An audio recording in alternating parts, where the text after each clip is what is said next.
ನಮಸ್ಕಾರ. First tube ನ ಮತ್ತೊಂದು ವಿಡಿಯೋಗೆ ಸ್ವಾಗತ.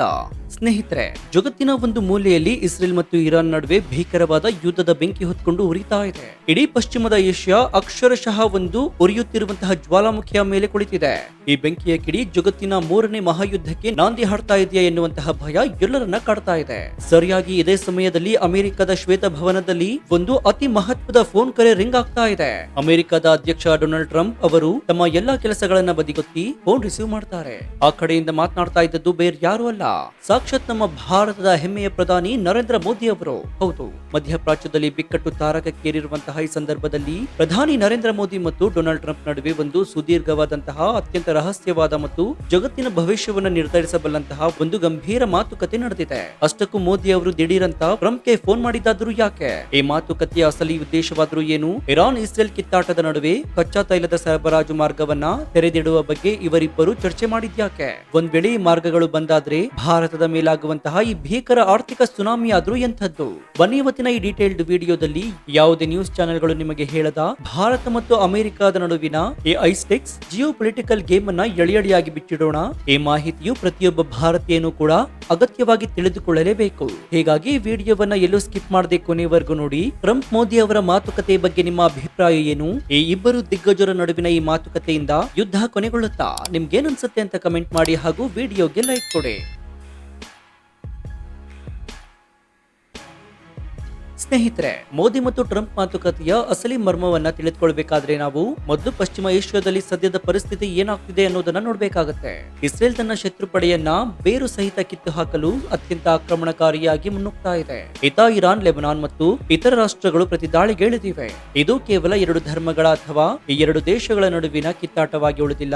ಇದು ಇಡೀ ಜಗತ್ತಿನ ಆರ್ಥಿಕತೆಯನ್ನ ನುಂಗಿ ಹಾಕಬಲ್ಲ ಬಹುದೊಡ್ಡ ಆಪತ್ತಾಗಿ ಬದಲಾಗಿದೆ. ಇದಕ್ಕೆ ಕಾರಣ ಜಗತ್ತಿನ 30% ಹೆಚ್ಚು ತೈಲ ಉತ್ಪಾದನೆ ಆಗುವುದೇ ಈ ಮಿಡ್ಲ್ ಈಸ್ಟ್ ರಾಷ್ಟ್ರಗಳಿಂದ.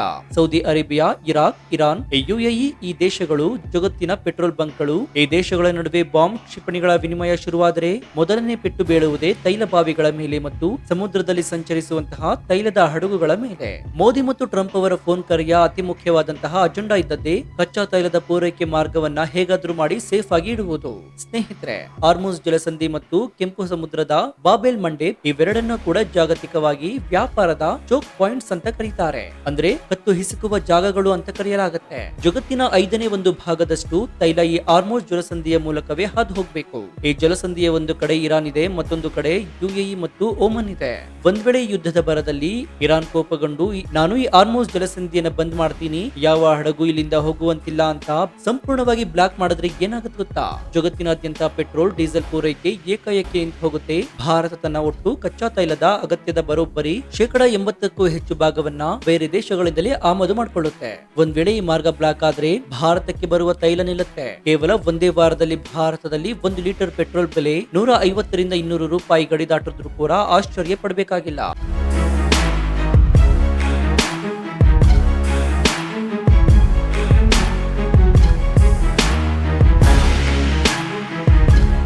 ಪೆಟ್ರೋಲ್, ಡೀಸೆಲ್ ಬೆಲೆ ಏರಿಕೆಯಾದ್ರೆ ತರಕಾರಿಯಿಂದ ಹಿಡಿದು ದಿನಸಿ, ಬಟ್ಟೆ, ಎಲೆಕ್ಟ್ರಾನಿಕ್ಸ್ ಪ್ರತಿಯೊಂದರ ಬೆಲೆ ಕೂಡ ಆಕಾಶ ಮುಟ್ಟುತ್ತೆ. ಭಾರತದ ಇಡೀ ಆರ್ಥಿಕತೆ ಒಂದು ಬಹುದೊಡ್ಡ ಹಣದುಬ್ಬರದ ಸುಳಿಗೆ ಸಿಕ್ಕಾಕೊಳ್ಳುತ್ತೆ. ಇದು ಪ್ರಧಾನಿ ನರೇಂದ್ರ ಮೋದಿ ಅವರಿಗೆ ಇರುವ ಅತಿ ದೊಡ್ಡ ತಲೆನೋವಾಗಿದೆ. ಇದೇ ಕಾರಣಕ್ಕೆ ಪ್ರಧಾನಿ ನರೇಂದ್ರ ಮೋದಿ ಅವರು ಡೊನಾಲ್ಡ್ ಟ್ರಂಪ್ ಅವರಿಗೆ ಕರೆ ಮಾಡಿದ್ದಾರೆ. ಟ್ರಂಪ್ ಅವರು ಅಮೆರಿಕ ಫಸ್ಟ್ ಎನ್ನುವ ನೀತಿಯನ್ನು ಹೊಂದಿರುವ ನಾಯಕ. ಅವರು ಜಾಗತಿಕ ಯುದ್ಧಗಳನ್ನ ನಿಲ್ಲಿಸ್ತೀನಿ ಅಂತ ಅಧಿಕಾರಕ್ಕೆ ಬಂದವರು. ಈತ ಮೋದಿ ಅವರ ಬಳಿ ಇಂಡಿಯಾ ಫಸ್ಟ್ ಎನ್ನುವಂತಹ ಸ್ಪಷ್ಟ ನಿಲುವಿದೆ. ಮೋದಿ ಅವರು ಟ್ರಂಪ್ಗೆ ಅತ್ಯಂತ ಸ್ಪಷ್ಟವಾದ ಸಂದೇಶವನ್ನು ರವಾನಿಸಿದ್ದಾರೆ. ಪಶ್ಚಿಮ ಏಷ್ಯಾದಲ್ಲಿ ನೀವು ಏನೇ ರಾಜಕೀಯ ಮಾಡಿ, ಆದ್ರೆ ಜಾಗತಿಕ ತೈಲ ಪೂರೈಕೆಯ ಮಾರ್ಗಗಳಿಗೆ ಯಾವುದೇ ತೊಂದರೆಯಾಗಬಾರದು. ಈ ಸಮುದ್ರ ಮಾರ್ಗಗಳನ್ನ ಮುಕ್ತವಾಗಿ ಮತ್ತು ಸುರಕ್ಷಿತವಾಗಿ ಇಡಲು ಅಮೆರಿಕ ತನ್ನ ಸಂಪೂರ್ಣ ಪ್ರಭಾವವನ್ನು ಬಳಸಬೇಕು. ಕೇವಲ ಅಮೆರಿಕ ಮಾತ್ರವಲ್ಲ, ಭಾರತ ಕೂಡ ಈ ಭಾಗದಲ್ಲಿ ತನ್ನ ನೌಕಾಪಡೆಯನ್ನ ನಿಯೋಜಿಸಿ ಜಾಗತಿಕ ವ್ಯಾಪಾರಕ್ಕೆ ರಕ್ಷಣೆ ನೀಡಲು ಸಿದ್ಧವಿದೆ ಅಂತ ಬಲವಾದ ಭರವಸೆಯನ್ನು ನೀಡಿದ್ದಾರೆ.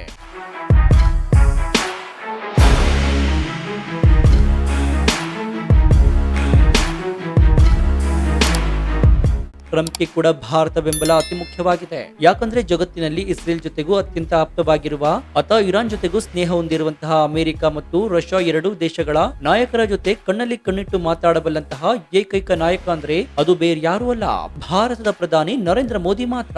ಈ ಫೋನ್ ಕರೆಯ ನಂತರ ಜಗತ್ತಿನ ಅಂತಾರಾಷ್ಟ್ರೀಯ ಮಾಧ್ಯಮಗಳು ಭಾರತದ ನಡೆಯನ್ನ ಅತ್ಯಂತ ಕುತೂಹಲದಿಂದ ಗಮನಿಸ್ತಾ ಇದೆ. ಒಂದ್ ಕಾಲ ಇತ್ತು, ಮಿಡ್ಲ್ ಈಸ್ಟ್ ನಲ್ಲಿ ಏನಾದ್ರೂ ಗಲಾಟೆಯಾದ್ರೆ ಭಾರತ ಕೇವಲ ಹೇಳಿಕೆಯನ್ನ ನೀಡಿ ಸುಮ್ಮನಾಗ್ತಾ ಇತ್ತು.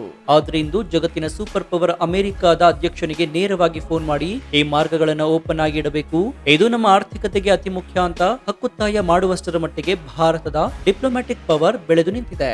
ಈಗ ಟ್ರಂಪ್ ಮತ್ತು ಮೋದಿ ಸೇರಿ ಮಿಡ್ಲ್ ಈಸ್ಟ್ ಬಿಕ್ಕಟ್ಟನ್ನ ಶಮನ ಮಾಡಲು ಒಂದು ಬೃಹತ್ ತೆರೆಮರೆಯ ಕಾರ್ಯಾಚರಣೆಯನ್ನು ನಡೆಸ್ತಾ ಇದ್ದಾರೆ ಎನ್ನುವುದು ರಕ್ಷಣಾ ತಜ್ಞರ ವಿಶ್ಲೇಷಣೆಯಾಗಿದೆ.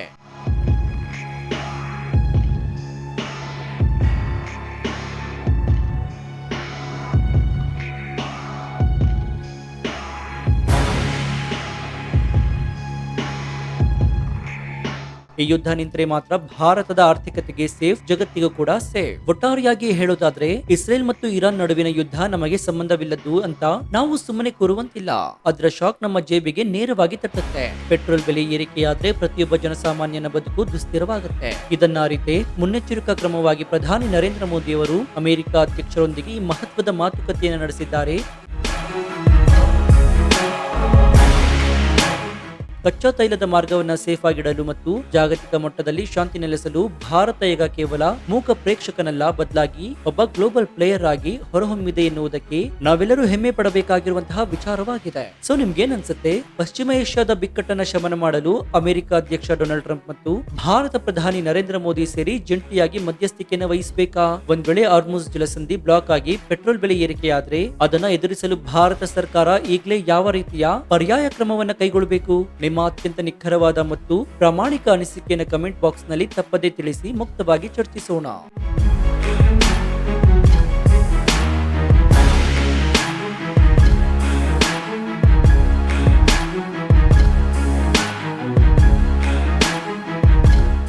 ಭಾರತದ ಈ ಡಿಪ್ಲೊಮ್ಯಾಟಿಕ್ ಪವರ್ ಮತ್ತು ಮೋದಿ ಟ್ರಂಪ್ ಮಾತುಕತೆಯ ಹಿಂದಿನ ಅಸಲಿ ರಹಸ್ಯವನ್ನು ಬಯಲು ಮಾಡುವ ಈ ಸ್ಫೋಟಕ ರಿಪೋರ್ಟ್ ಪ್ರತಿಯೊಬ್ಬ ಭಾರತೀಯನಿಗೂ ಕೂಡ ತಲುಪುವಂತೆ ಈ ವಿಡಿಯೋವನ್ನ ನಿಮ್ಮ ವಾಟ್ಸ್ಆಪ್, ಫೇಸ್ಬುಕ್ ಗ್ರೂಪ್ಗಳಲ್ಲಿ ಮರೆಯದೆ ಶೇರ್ ಮಾಡಿ. ಇದೇ ರೀತಿ ಜಾಗತಿಕ ರಾಜಕಾರಣ, ಆರ್ಥಿಕತೆ ಮತ್ತು ಡಿಫೆನ್ಸ್ ನ ನಿಷ್ಪಕ್ಷಪಾತ, ತ್ವರಿತ ಮತ್ತು ಅತ್ಯಂತ ಡೀಟೇಲ್ಡ್ ಆಗಿರುವಂತಹ ರಿಪೋರ್ಟ್ಗಳಿಗಾಗಿ ನಮ್ಮ ಫಸ್ಟ್ ಯೂಟ್ಯೂಬ್ ಚಾನೆಲ್ ಅನ್ನ ಸಬ್ಸ್ಕ್ರೈಬ್ ಮಾಡಿಕೊಂಡು ಪಕ್ಕದಲ್ಲಿರುವಂತಹ ಬೆಲ್ ಐಕಾನ್ ಅನ್ನು ಪ್ರೆಸ್ ಮಾಡಿ. ಇದರಿಂದ ನಾವು ಹಾಕುವ ಹೊಸ ವಿಡಿಯೋಗಳ ನೋಟಿಫಿಕೇಶನ್ ಮತ್ತು ನಿಮಗೆ ಸಿಗುತ್ತೆ. ಇನ್ನು ಈ ವಿಡಿಯೋ ನಿಮಗೆ ಇಷ್ಟವಾದ್ರೆ ವಿಡಿಯೋಗೆ ಲೈಕ್ ಕೊಡಿ. ಮತ್ತೊಂದು ಅಚ್ಚರಿಯ ವಿಡಿಯೋದೊಂದಿಗೆ ನಿಮ್ಮನ್ನ ಭೇಟಿ ಆಗ್ತೀನಿ. ಅಲ್ಲಿಯವರೆಗೂ ಎಚ್ಚರದಿಂದಿರಿ. ದೇಶ ವಿದೇಶ ಆಗು ಹೋಗುಗಳನ್ನ ಗಮನಿಸ್ತಾ ಇರಿ. ಇದಾಗಿತ್ತು ಈ ಕ್ಷಣದ ವಿಶೇಷ. ನೋಡ್ತಾ ಇರಿ ಫಸ್ಟ್ ಟ್ಯೂಬ್ ಕನ್ನಡ. ಧನ್ಯವಾದ.